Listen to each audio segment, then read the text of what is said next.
I'm going to be showing you how to make a hanging banner.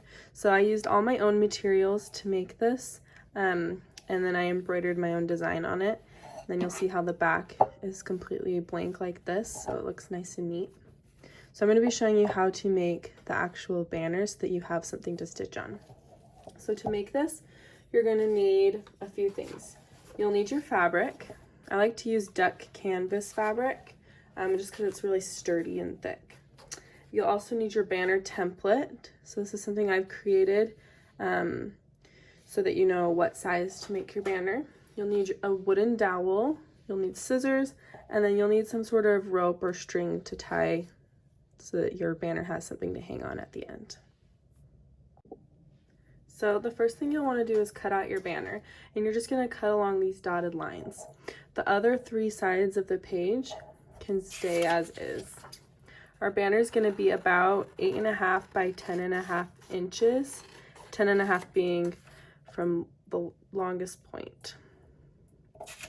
So if I just cut along the dotted lines and then I leave the other sides as is, then I've got the shape of my banner. So now what we're going to do is we're going to take our fabric, we're going to have it folded in half. So I've got my fold right here at the top. I've got it folded in half, so I've got double the fabric, and I'm going to line up edge A with the fold. I'm just going to put it right on the edge like that, and then I want to make sure that it's lined up on this edge as well. Okay, then what I'm going to do is I'm going to take my pen. I'm using a heat erasable pen. This is the Pilot Friction pen, and I'm going to use this to trace the edges of my banner. And I only need to do these areas because these are already marked off since they're the edge of the fabric. So I'm just going to hold down my template and just trace along the sides of the template onto the fabric.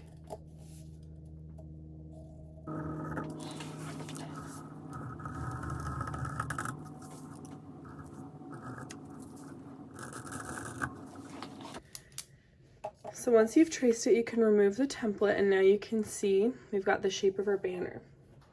So I'm going to take scissors and just cut along these edges, making sure that my fabric doesn't slide. So I'm just going to make sure I have a good grip on it and make sure that it doesn't slide around while I'm cutting, because I want the front of my fabric to be the exact same shape as the back of my fabric.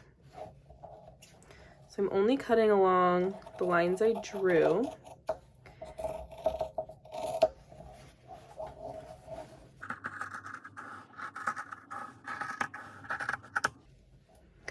And be sure not to cut this line up here. We need it to be one big piece. So now if I unfold my fabric, I've got this long sheet of fabric. And then I'll be stitching on just one half of the banner. I'll be stitching on this part. And then when I'm done, I'll be able to fold it over and they'll match up. I'll be able to insert my rod up here, stitch around the sides, and I'll have my hanging banner. So my next step will be to trace my pattern onto this fabric and start stitching through just one of the layers.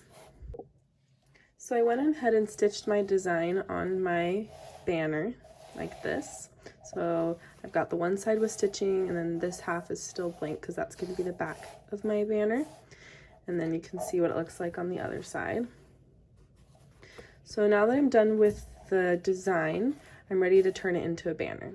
So what I'm going to do is I'm going to fold it in half, and I'm going to line up the edges, make sure the bottom is lined up, the sides, like that. And then I'm going to take some thread, and I'll need scissors and a needle. So I'm going to take some thread, and I'm going to take enough that I'll be able to make it all the way around my fabric. So a good way to do that is you can kind of measure. I need this much, and then I'm gonna need this much. So it's just kind of giving me an idea of how much thread I'll need so that I can make it all the way around. And then I'll cut a little extra so that I have some room to work with. So I've got my thread. What I'm going to do is tie a knot on one end. And you can do it 1 or 2 times. And then I'm going to thread my needle. And I'm using all 6 strands to do this, but it's up to you. You could use anywhere between 3 and 6. So I'm going to start by start at one side, and then I'm going to do a running stitch all the way around. I'm going to make sure that I leave a spot at the top so that my dowel will fit in. So if you have your dowel on hand, you can kind of stick it in there, and that will give you an idea of how much space you need to leave. So when I start stitching, I'm going to start stitching about here because I'll need this to be able to slide in. So I'm going to start from underneath so that my knot is hidden on the back. And I'm just going to insert my needle right near the edge of my fabric. And I'm going to pull it through. So a running stitch means you just go over, under, over, under. It's one of the easiest stitches you can do. So I'm just going to do kind of big stitches. And I'm going to just make sure I stay right next to the border of my fabric. And I want to make sure that I'm catching both layers of fabric.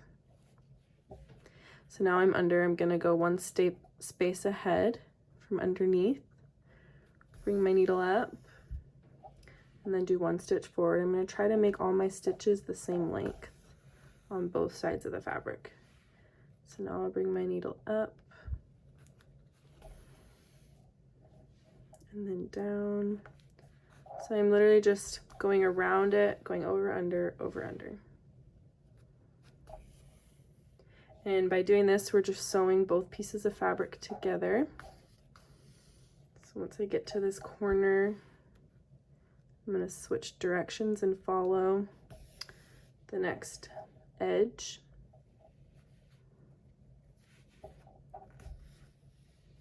And I'll just keep doing this until I've gone all the way around.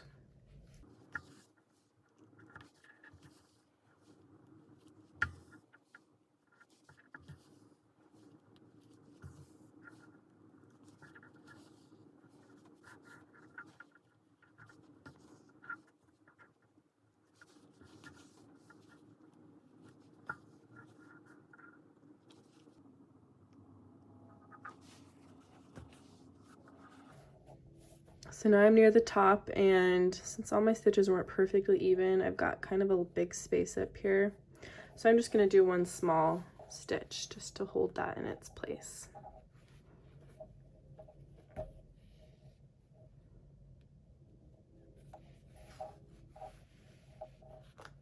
Okay. So now I've gone all the way around my banner, so the 2 pieces of fabric are completely sewn shut. Now I'll just tie it off on the back. So to do this, I'm just going to slide my needle underneath that stitch that's close by, and then insert the needle back through that loop and pull it tight. I'll do that one more time. So I'm going to slide my needle underneath that previous stitch, insert my needle back through the loop, and pull it tight. And that makes a knot. So now I can trim off this tail. Set my needle aside, I don't need that anymore.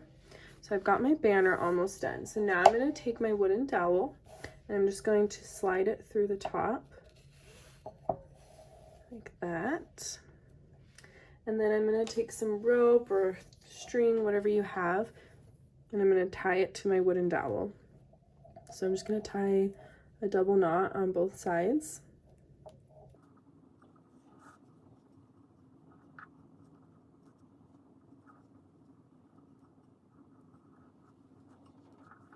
And then you're going to have to figure out how long you want this rope. I like it about that long.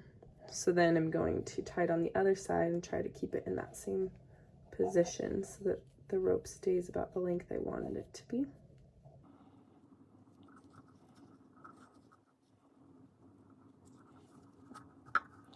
And there we have it. So I've got my string on there, kind of adjust it as needed.